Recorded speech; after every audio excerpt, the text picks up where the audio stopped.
The Holiness of Azédarac by Clark Ashton Smith.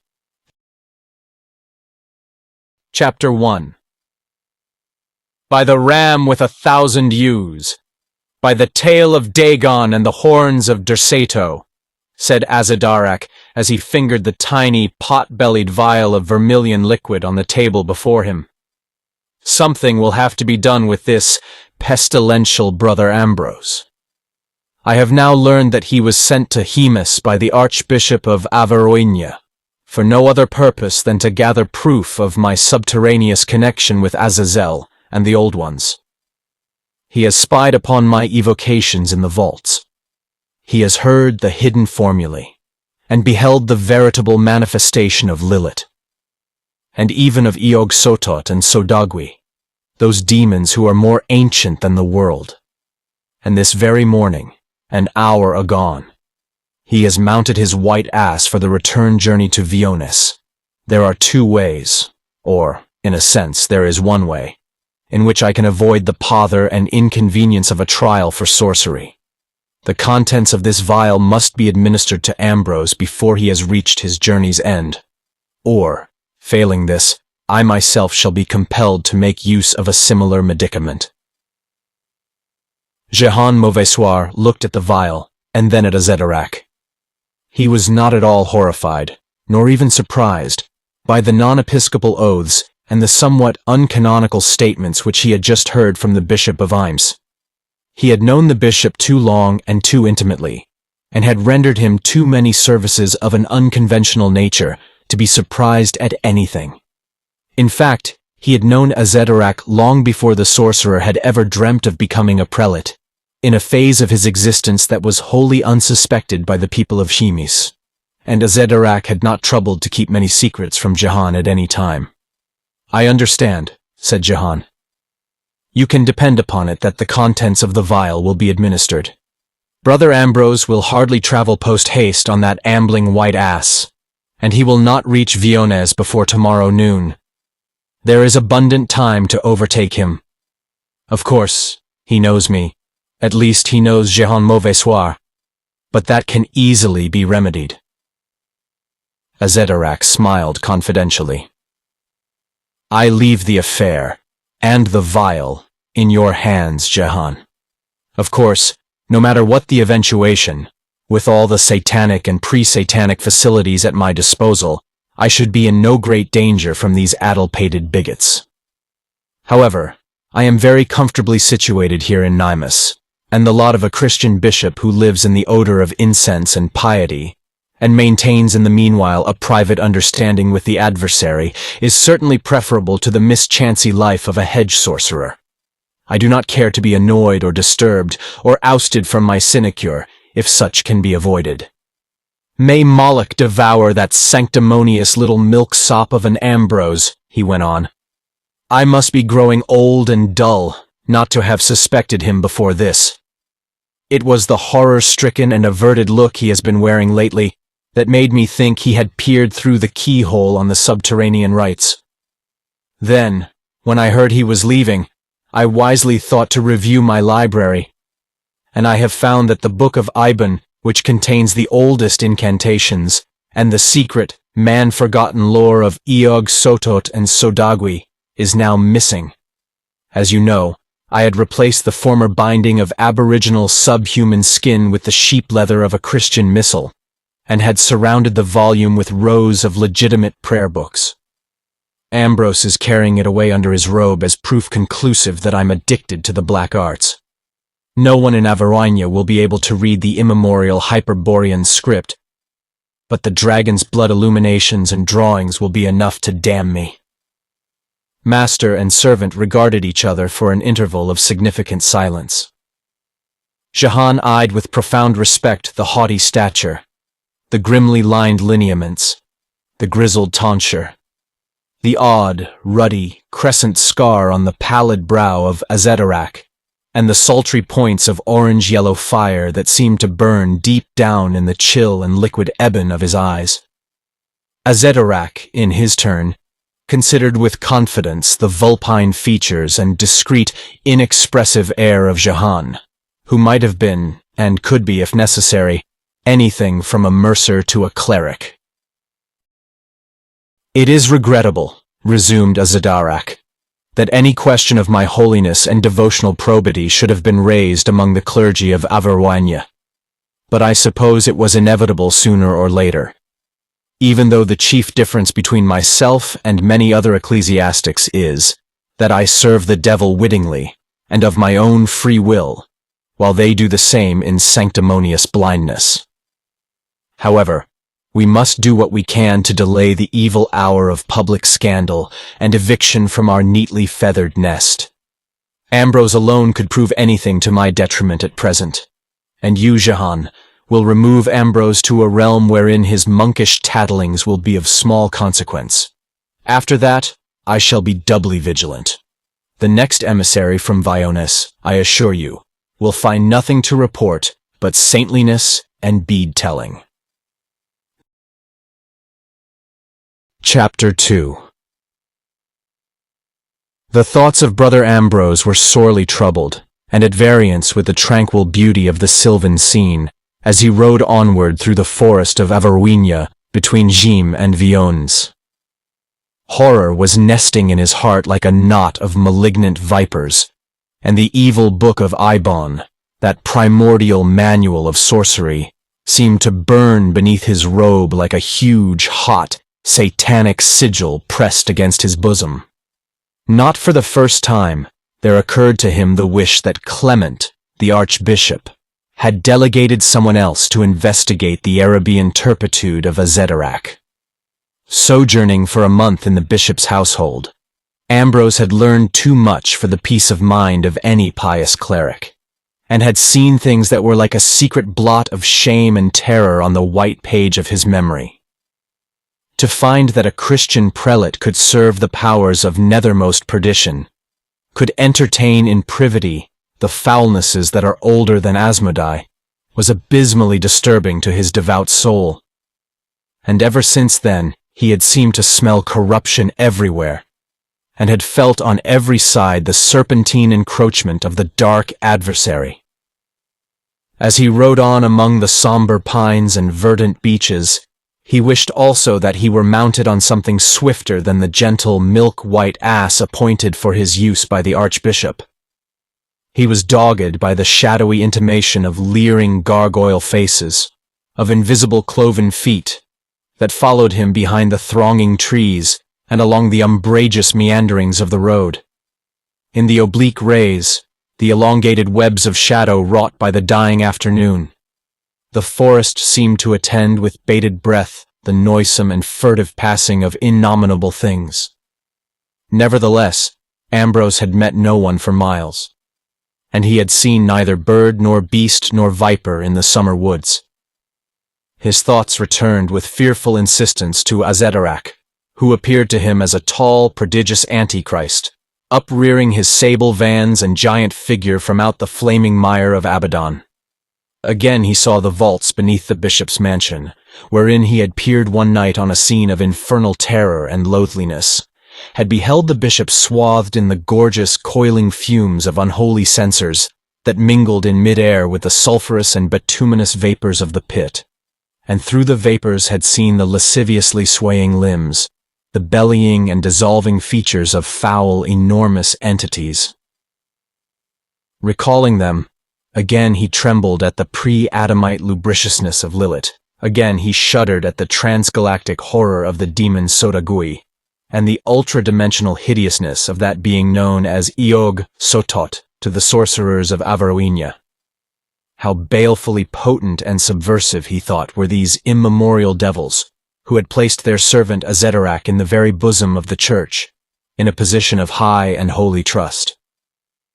For 9 years the evil prelate had held an unchallenged and unsuspected tenure, had befouled the bishopric of Heims with infidelities that were worse than those of the Paynims. Then, somehow, through anonymous channels, a rumor had reached Clement, a warning whisper that not even the archbishop had dared to voice aloud. And Ambrose, a young Benedictine monk, the nephew of Clement, had been dispatched to examine privily the festering foulness that threatened the integrity of the church. only at that time did anyone recall how little was actually known regarding the antecedents of Azédarac. How tenuous were his claims to ecclesiastical preferment, or even to mere priestship. How veiled and doubtful were the steps by which he had attained his office. It was then realized that a formidable wizardry had been at work. Uneasily, Ambrose wondered if Azédarac had already discovered the removal of the Book of Ibon from among the missals contaminated by its blasphemous presence. Even more uneasily, he wondered what Azédarac would do in that event, and how long it would take him to connect the absence of the volume with his visitor's departure. At this point, the meditations of Ambrose were interrupted by the hard clatter of galloping hoofs that approached from behind. The emergence of a centaur from the oldest wood of paganism could scarcely have startled him to a keener panic, and he peered apprehensively over his shoulder at the nearing horseman. This person, mounted on a fine black steed with opulent trappings, was a bushy-bearded man of obvious consequence, for his gay garments were those of a noble or a courtier. He overtook Ambrose and passed on with a polite nod, seeming to be wholly intent on his own affairs. The monk was immensely reassured, though vaguely troubled for some moments by a feeling that he had seen elsewhere, under circumstances which he was now unable to recall. The narrow eyes and sharp profile that contrasted so oddly with the bluff beard of the horseman. However, he was comfortably sure that he had never seen the man in Shemus. The rider soon vanished beyond a leafy turn of the arboreal highway. Ambrose returned to the pious horror and apprehensiveness of his former soliloquy. As he went on, it seemed to him that the sun had gone down with untimely and appalling swiftness. Though the heavens above were innocent of cloud, and the low-lying air was free from vapors, the woods were embrowned by an inexplicable gloom that gathered visibly on all sides. In this gloom, the trunks of the trees were strangely distorted, and the low masses of foliage assumed unnatural and disquieting forms. It appeared to Ambrose that the silence around him was a fragile film through which the raucous rumble and mutter of diabolic voices might break at any moment, even as the foul and sunken driftage that rises anon above the surface of a smoothly flowing river. With much relief, he remembered that he was not far from a wayside tavern, known as the Inn of Bonne Jouissance. Here, since his journey to Viones was little more than half completed, he resolved to tarry for the night. A minute more, and he saw the lights of the inn. Before their benign and golden radiance, the equivocal forest shadows that attended him seemed to halt and retire, and he gained the haven of the tavern courtyard with the feeling of one who has barely escaped from an army of goblin perils. Committing his mount to the care of a stable servant, Ambrose entered the main room of the inn. Here he was greeted with the deference due to his cloth by the stout and unctuous taverner, and, being assured that the best accommodations of the place were at his disposal, he seated himself at one of several tables where other guests had already gathered to await the evening meal.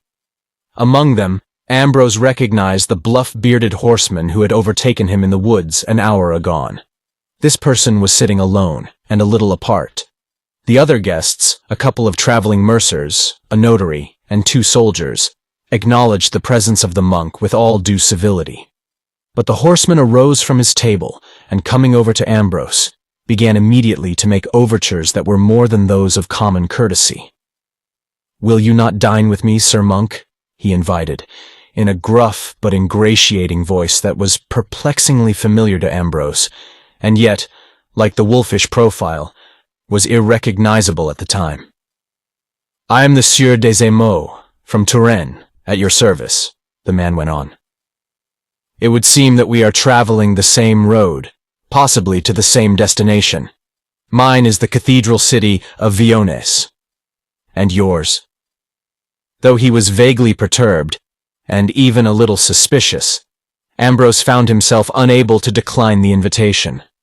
In reply to the last question, he admitted that he also was on his way to Viones. He did not altogether like the Sieur des Émaux, whose slitted eyes gave back the candlelight of the inn with a covert glitter, and whose manner was somewhat effusive, not to say fulsome. But there seemed to be no ostensible reason for refusing a courtesy that was doubtless well-meant and genuine. He accompanied his host to their separate table. "You belong to the Benedictine order, I observe," said the Sieur des Amours, eyeing the monk with an odd smile that was tinged with furtive irony. "It is an order that I have always admired greatly, a most noble and worthy brotherhood. May I not inquire your name?" Ambrose gave the requested information with a curious reluctance. "Well then, Brother Ambrose," said the Sieur des Amours, "I suggest that we drink to your health and the prosperity of your order in the red wine of Averoigne while we are waiting for supper to be served. Wine is always welcome, following a long journey, and is no less beneficial before a good meal than after." Ambrose mumbled an unwilling assent. He could not have told why, but the personality of the man was more and more distasteful to him. He seemed to detect a sinister undertone in the purring voice, to surprise an evil meaning in the low-lidded glance. And all the while his brain was tantalized by intimations of a forgotten memory. Had he seen his interlocutor in Chimes? Was the self-styled Sieur des Amours a henchman of Azédarac in disguise? Wine was now ordered by his host, who left the table to confer with the innkeeper for this purpose, and even insisted on paying a visit to the cellar that he might select a suitable vintage in person. Noting the obeisance paid to the man by the people of the tavern, who addressed him by name, Ambrose felt a certain measure of reassurance. When the taverner, followed by the Sieur des Amours, returned with 2 earthen pitchers of wine, he had well-nigh succeeded in dismissing his vague doubts and vaguer fears. 2 large goblets were now placed on the table, and the Sieur des Amours filled them immediately from one of the pitchers. It seemed to Ambrose that the first of the goblets already contained a small amount of some sanguine fluid before the wine was poured into it, but he could not have sworn to this in the dim light, and thought that he must have been mistaken. "Here are 2 matchless vintages," said the Sieur des Amours, indicating the pitchers. "Both are so excellent that I was unable to choose between them. But you, Brother Ambrose, are perhaps capable of deciding their merits with a finer palate than mine." He pushed one of the filled goblets toward Ambrose. "This is the wine of La Frenée," he said. "Drink. It will verily transport you from the world by virtue of the mighty fire that slumbers in its heart." Ambrose took the proffered goblet and raised it to his lips. The Sieur des Amours was bending forward above his own wine to inhale its bouquet, and something in his posture was terrifyingly familiar to Ambrose. In a chill flash of horror, his memory told him that the thin, pointed features behind the square beard were dubiously similar to those of Jehan Mauvaissoir, whom he had often seen in the household of Azédarac, and who, as he had reason to believe, was implicated in the bishop's sorceries. He wondered why he had not placed the resemblance before, and what wizardry had drugged his powers of recollection. Even now he was not sure, but the mere suspicion terrified him, as if some deadly serpent had reared its head across the table. "Drink, Brother Ambrose," urged the Sieur des Amours, draining his own goblet. "To your welfare, and that of all good Benedictines." Ambrose hesitated. The cold, hypnotic eyes of his interlocutor were upon him, and he was powerless to refuse, in spite of all his apprehensions. Shuddering slightly, with the sense of some irresistible compulsion, and feeling that he might drop dead from the virulent working of a sudden poison, he emptied his goblet. An instant more, and he felt that his worst fears had been justified. The wine burned like the liquid flames of phlegethon in his throat and on his lips. It seemed to fill his veins with a hot, infernal quicksilver. Then, all at once, an unbearable cold had inundated his being. An icy whirlwind wrapped him round with coils of roaring air. The chair melted beneath him, and he was falling through endless glacial gulfs. The walls of the inn had flown like receding vapors. The lights went out like stars in the black mist of a mariche, and the face of the Sieur des Emeaux faded with them on the swirling shadows, even as a bubble that breaks on the milling of midnight waters. Chapter 3. It was with some difficulty that Ambrose assured himself that he was not dead. He had seemed to fall eternally through a grey night that was peopled with ever-changing forms, with blurred, unstable masses that dissolved to other masses before they could assume definitude. For a moment, he thought there were walls about him once more. And then, he was plunging from terrace to terrace of a world of phantom trees. At whiles, he thought also that there were human faces. But all was doubtful and evanescent. All was drifting smoke and surging shadow. Abruptly, with no sense of transition or impact, he found that he was no longer falling. The vague phantasmagoria around him had returned to an actual scene, but a scene in which there was no trace of the Inn of Bonne Jouissance or the Sieur des Emeaux. Ambrose peered about with incredulous eyes on a situation that was truly unbelievable. He was sitting in broad daylight on a large square block of roughly hewn granite. Around him, at a little distance beyond the open space of a grassy glade, were the lofty pines and spreading beeches of an elder forest, whose boughs were already touched by the gold of the declining sun. Immediately before him, several men were standing. These men appeared to regard Ambrose with a profound and almost religious amazement.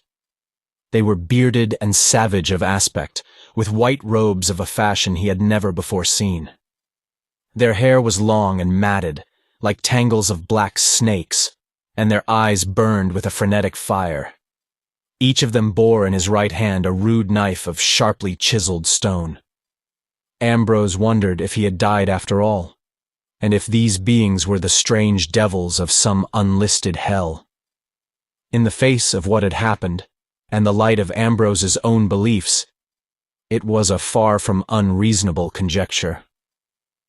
He peered with fearful trepidation at the supposed demons, and began to mumble a prayer to the God who had abandoned him so inexplicably to his spiritual foes. Then he remembered the necromantic powers of Azédarac, and conceived another surmise, that he had been spirited bodily away from the Inn of Bonne Jouissance, and delivered into the hands of those pre-satanic entities that served the sorceress bishop.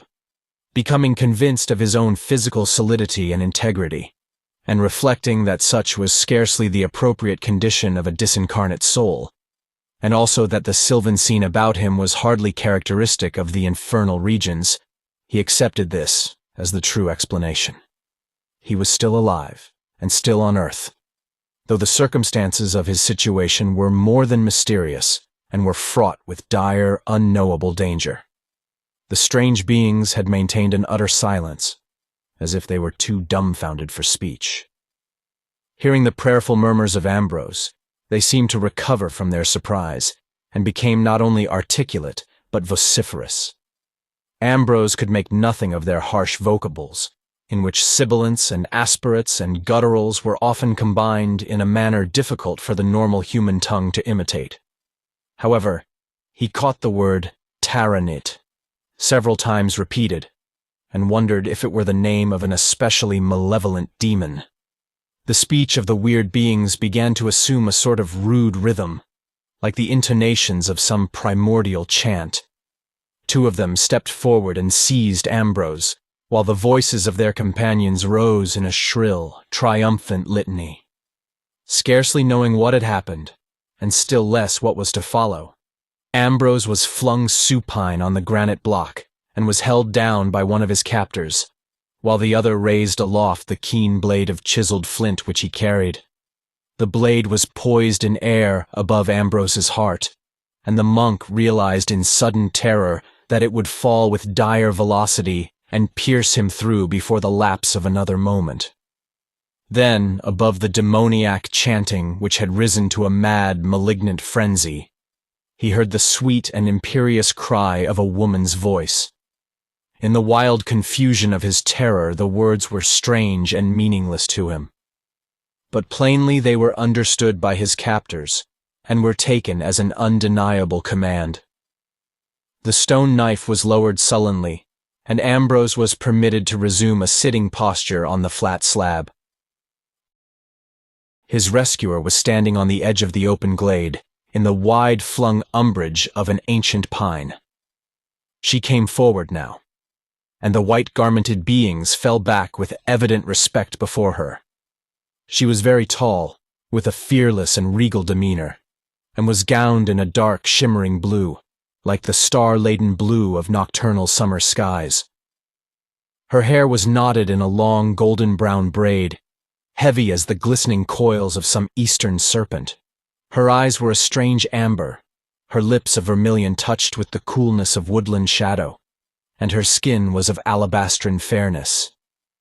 Ambrose saw that she was beautiful, but she inspired him with the same awe that he would have felt before a queen, together with something of the fear and consternation which a virtuous young monk would conceive in the perilous presence of an alluring succubus. "Come with me," she said to Ambrose, in a tongue that his monastic studies enabled him to recognize as an obsolete variant of the French of Averoigne, a tongue that no man had supposedly spoken for many 100 years. Obediently and in great wonder, he arose and followed her, with no hindrance from his glowering and reluctant captors.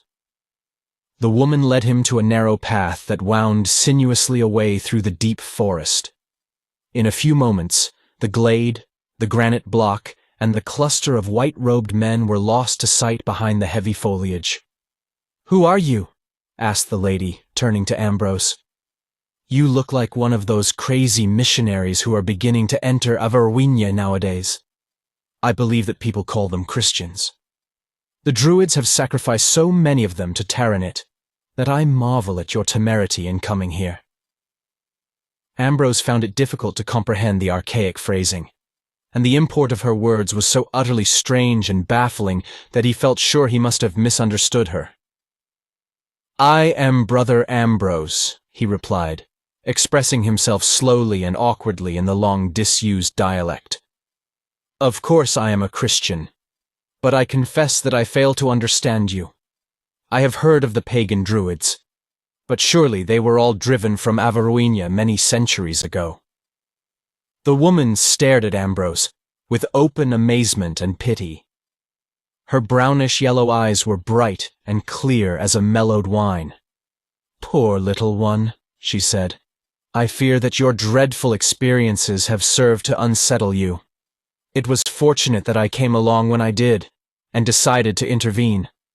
I seldom interfere with the Druids and their sacrifices, but I saw you sitting on their altar a little while agone, and was struck by your youth and comeliness." Ambrose felt more and more that he had been made the victim of a most peculiar sorcery, but even yet he was far from suspecting the true magnitude of this sorcery. Amid his bemusement and consternation, however, he realized that he owed his life to the singular and lovely woman beside him, and began to stammer out his gratitude. "You need not thank me," said the lady with a dulcet smile. "I am Moriamis, the enchantress, and the Druids fear my magic, which is more sovereign and more excellent than theirs, though I use it only for the welfare of men, and not for their bale or bane." The monk was dismayed to learn that his fair rescuer was a sorceress, even though her powers were professedly benignant. The knowledge added to his alarm, but he felt that it would be politic to conceal his emotions in this regard. "Indeed, I am grateful to you," he protested. "And now, if you can tell me the way to the Inn of Bonne Jouissance, which I left not long ago, I shall owe you a further debt." Moriamis knitted her light brows. "I have never heard of the Inn of Bonne Jouissance.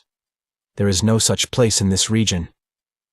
"But this is the forest of Averoigne, is it not?" inquired the puzzled Ambrose. "And surely we are not far from the road that runs between the town of Hemus and the city of Viones." "I have never heard of Hemus, or Viones either," said Moriamis. "Truly, the land is known as Averoigne, And this forest is the great wood of Averoigne, which men have called by that name from primeval years. But there are no towns such as the ones whereof you speak, Brother Ambrose. I fear that you still wander a little in your mind.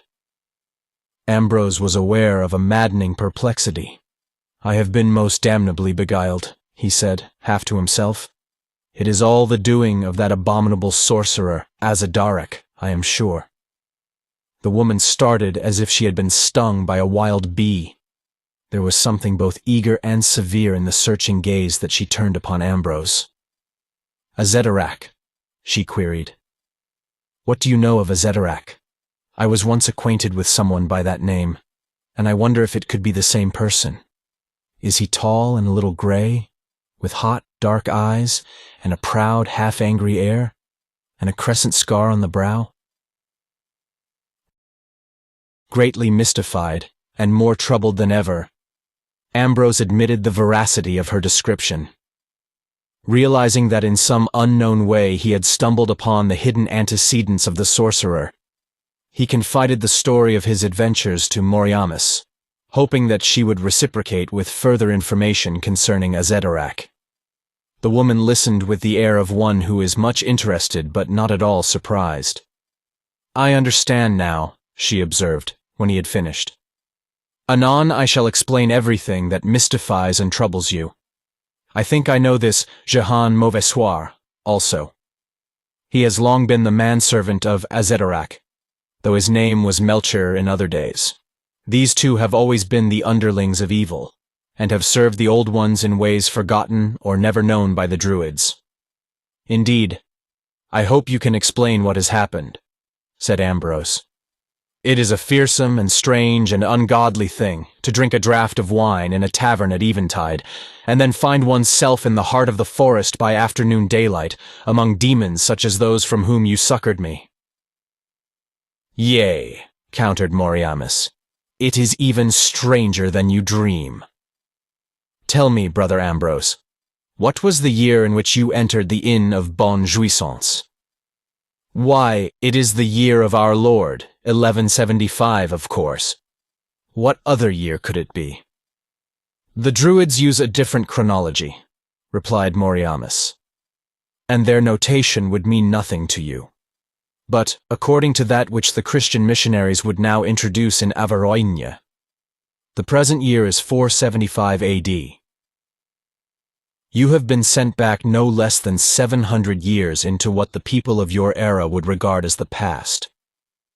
The Druid altar on which I found you lying is probably located on the future site of the Inn of Bonne Jouissance.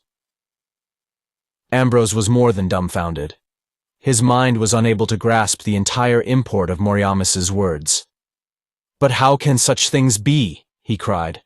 How can a man go backward in time, among years and people that have long turned to dust? That, mayhap, is a mystery for Azédarac to unriddle. However, the past and the future coexist with what we call the present, and are merely the two segments of the circle of time. We see them and name them according to our own position in the circle. Ambrose felt that he had fallen among necromancies of a most unhallowed and unexampled sort, and had been made the victim of diableries unknown to the Christian catalogues.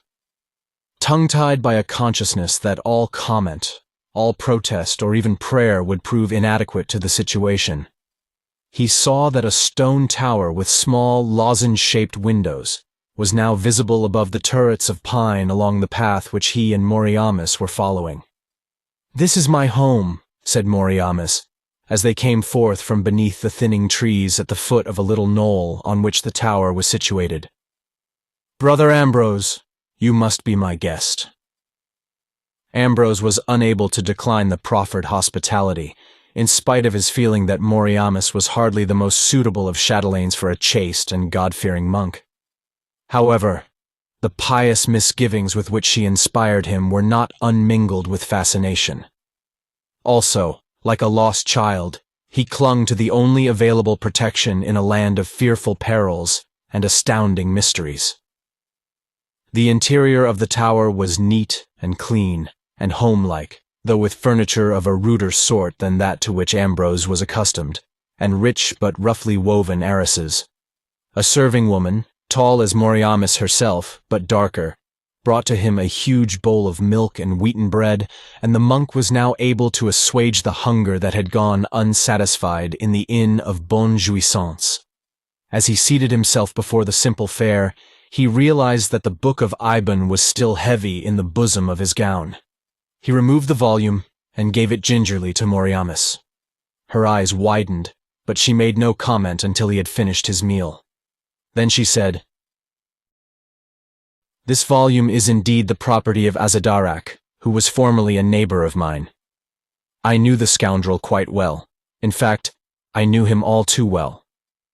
Her bosom heaved with an obscure emotion as she paused for a moment. "He was the wisest and the mightiest of sorcerers, and the most secret withal.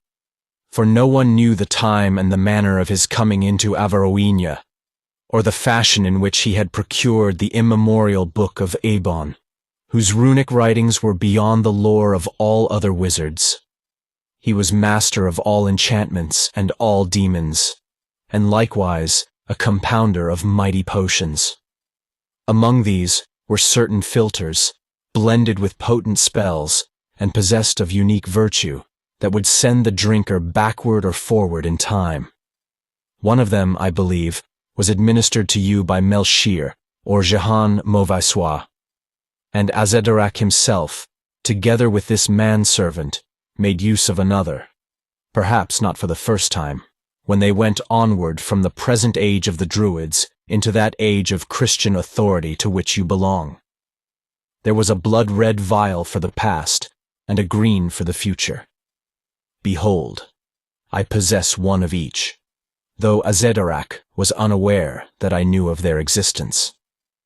She opened a little cupboard, in which were the various charms and medicaments, the sun-dried herbs and moon-compounded essences that a sorceress would employ. From among them she brought out the 2 vials, one of which contained a sanguine-colored liquid, and the other a fluid of emerald brightness. "I stole them one day, out of womanly curiosity, from his hidden store of philters and elixirs and magistrals," continued Moriamis. "I could have followed the rascal when he disappeared into the future, if I had chosen to do so, but I am well enough content with my own age. And moreover, I am not the sort of woman who pursues a wearied and reluctant lover."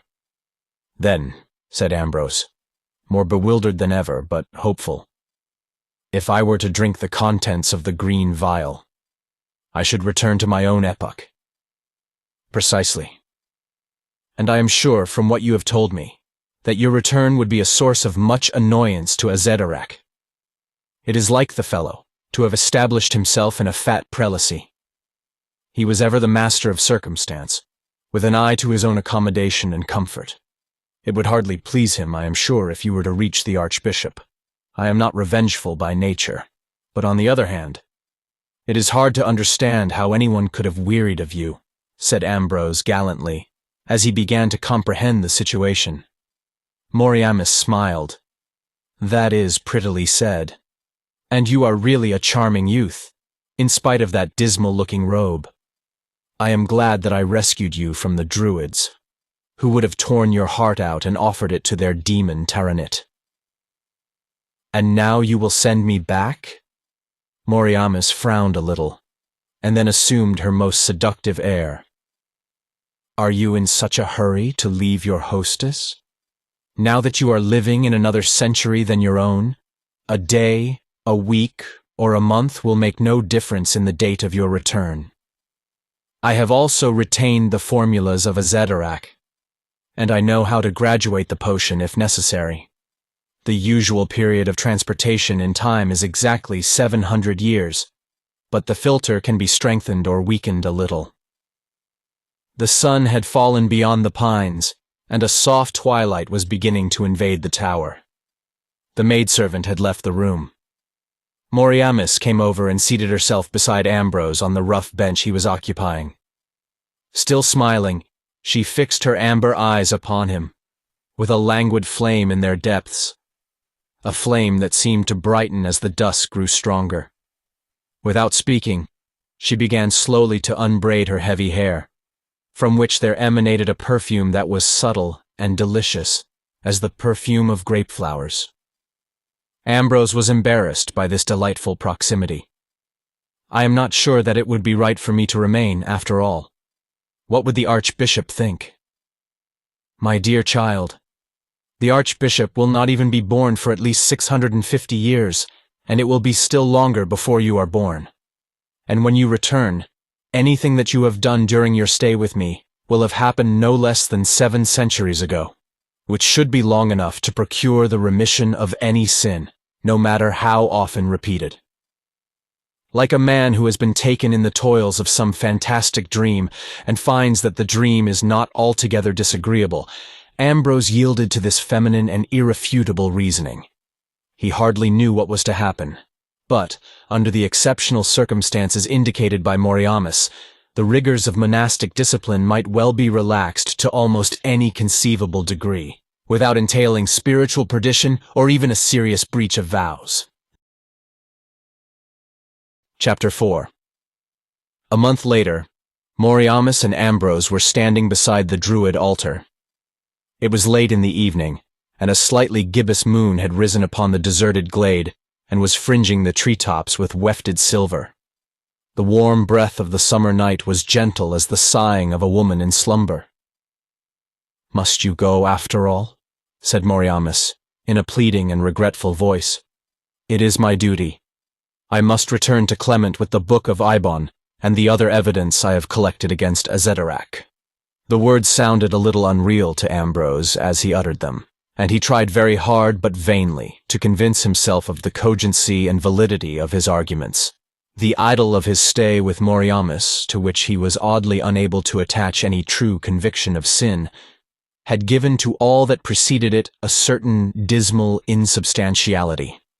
Free from all responsibility or restraint, in the sheer obliviousness of dreams, he had lived like a happy pagan, and now he must go back to the drear existence of a medieval monk, beneath the prompting of an obscure sense of duty. "I shall not try to hold you," Moriamis sighed, "but I shall miss you, and remember you as a worthy lover and a pleasant playmate. Here is the philter." The green essence was cold and almost hueless in the moonlight, as Moriamis poured it into a little cup and gave it to Ambrose. "Are you sure of its precise efficacy?" the monk inquired. "Are you sure that I shall return to the Inn of Bonne Jouissance at a time not far subsequent to that of my departure therefrom?" "Yea," said Moriamis, "for the potion is infallible. But stay. I have also brought along the other vial, the vial of the past. Take it with you, for who knows, you may sometime wish to return and visit me again." Ambrose accepted the red vial and placed it in his robe beside the ancient manual of Hyperborean sorcery. Then, after an appropriate farewell to Moriamis, he drained with sudden resolution the contents of the cup. The moonlit glade, the grey altar, and Moriamis all vanished in a swirl of flame and shadow.